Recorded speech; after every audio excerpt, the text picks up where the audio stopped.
Hello friends, good morning. आज हम बात करेंगे जैसे कि चाइल्ड रेमेडीज़ के बारे में। तो हमारी होम्योपैथी में काफ़ी जो है ऐसी मेडिसिन्स हैं जो चिल्ड्रंस पे बहुत अच्छा वर्क करती हैं। तो पहली जो हम मेडिसिन पे बात करते हैं वो है एब्रोटेनम। तो जो एब्रोटेनम जो मेडिसिन है वो ख़ास तौर से मेरास्मस ऑफ लेग्स की मेडिसिन है। इस मेडिसिन को जो है ये सदर्न वुड भी कहा जाता है, कॉमनली इसको सदर्न वुड भी कहा जाता है। इसकी जो है लीव्स और यंग शूट्स को जो है हम इस्तेमाल करते हैं मेडिसिन को बनाने में।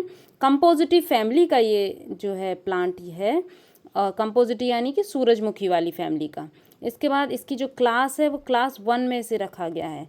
यंग लीव्स और यंग शूट्स यानी कि ताज़ी नई टहनियाँ और पत्तियाँ जो हैं हम इसमें इस्तेमाल करते हैं। इसमें चाइल्ड जो है मेरास्मस होता है, और मेरास्मस स्पेशली ऑफ लेग्स यानी कि जो बच्चा होता है उसके जो पैर होते हैं वो ख़ास तौर से बहुत ही ज़्यादा दुबले और कमज़ोर होते हैं। ठीक है। इसके बाद इसकी स्किन जो है फ्लेवी और हैंगिंग मतलब कि हैंग करती हुई, गर्दन की खाल जो है लटकती हुई, या जो बगल की खाल जो है लटकती हुई, हाथों की खाल जो है लटकती हुई। तो इसकी जो स्किन जो है कैसी है, फ्लेवी और हैंग्स मतलब लटकती हुई, लटकने वाली खाल।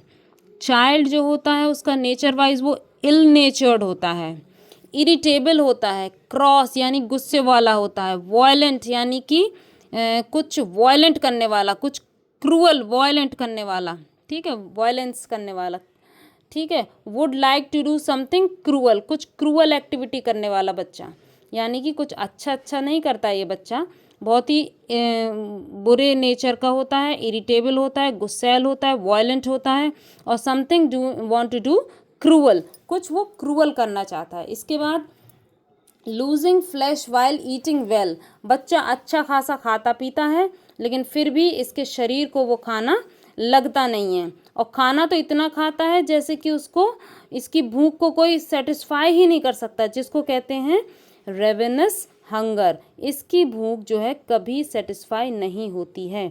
खाता पीता बहुत है, अच्छा खाता पीता है, लेकिन इसके बावजूद ये मेरास्मस ऑफ लेग्स है, इसको बच्चा बहुत कमज़ोर है। ठीक है, इसका इतना कमज़ोर इसका है ये बच्चा कि इसका जो हेड है उस हेड को वो सीधा नहीं, होल्ड इट अप नहीं कर पा रहा है, यानी कि अपने सिर को भी उसकी गर्दन सपोर्ट नहीं कर पा रही है, सीधा नहीं कर पा रही है, लुढ़कती रहती है उसकी गर्दन। कैसी रहती है? लुढ़कती रहती है। इस बच्चे को जो है अल्टरनेट कॉन्स्टिपेशन और डायरिया रहता है। ठीक है, और लेंटिनेरिया यानी कि बिना पचा हुआ खाना लेट्रिन द्वारा निकल जाए, यानी कि जो स्टूल है बच्चे का उसमें बिना पचा हुआ खाना हम देख सकते हैं। इस बच्चे को रूमेटिज्म हो जाता है जब इसका डायरिया सडनली चेक हो जाए, यानी कि जब अंग्रेज़ी दवा लेके या किसी और दवाई या चूरन वगैरह से जब बच्चे का डायरिया सडनली हम रोक देते हैं तो इस बच्चे में क्या आता है? रूमेटिज्म में बच्चा जो है इसको बहुत सोर पेन होता है, ऑल ओवर हाथ पैरों में बहुत तेज़ सोर पेन महसूस होता है, और जो जॉइंट्स हैं उनकी झिल्ली जो है वो सूज जाती है, जिसको हम रूमेटिज्म कह रहे हैं यहाँ पे। तो रूमेटिज्म होता है फ्रॉम सडन चेक्ड डायरिया और अदर सेक्रीशंस, या बॉडी के अदर कोई सेक्रीशंस अचानक से रोक दिए जाएं तो रूमेटिज्म इनमें आ जाता है। अल्टरनेट हिमोरॉइड विद डिसेंट्री, पेचिस और हिमोरॉइड का भी अल्टरेशन इन बच्चों में देखा गया है। तो रूमेटिज्म में इसमें सिर्फ ये रूमेटिज्म से मतलब नहीं है, इसमें गाउट से भी मतलब होता है। ठीक है, बिग जॉइंट भी इन्वॉल्वमेंट है और स्मॉल जॉइंट भी इसमें इन्वॉल्व हो जाते हैं इन बच्चों के। ठीक है, स्किन में इसकी इचिंग स्किन है, चिल्बलेंस यानी कहीं गर्म लग रहा है, कहीं जलन हो रही है, कहीं ठंडा सा लग रहा है, तो इस तरह की चिल्बलेंस और इचिंग वाली स्किन है इसकी।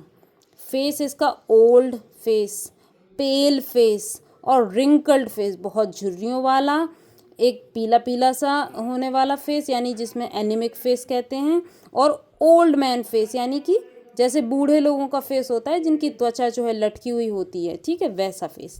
फीवर इन बच्चों में अगर फीवर होता है तो ग्रेट वीकनेस और प्रोस्ट्रेशन कॉज करता है। इतना ग्रेट वीकनेस होती है कि चाइल्ड कैन नॉट स्टैंड, बच्चा जो है खड़ा भी नहीं हो पाता है बुखार में। तो बच्चों ये थी एब्रोटेनम के बारे में। इसके बाद हम एक के बाद एक सारी चाइल्ड रेमेडीज़ आपको एक्सप्लेन करने वाले हैं इस सीरीज़ में। Thank you.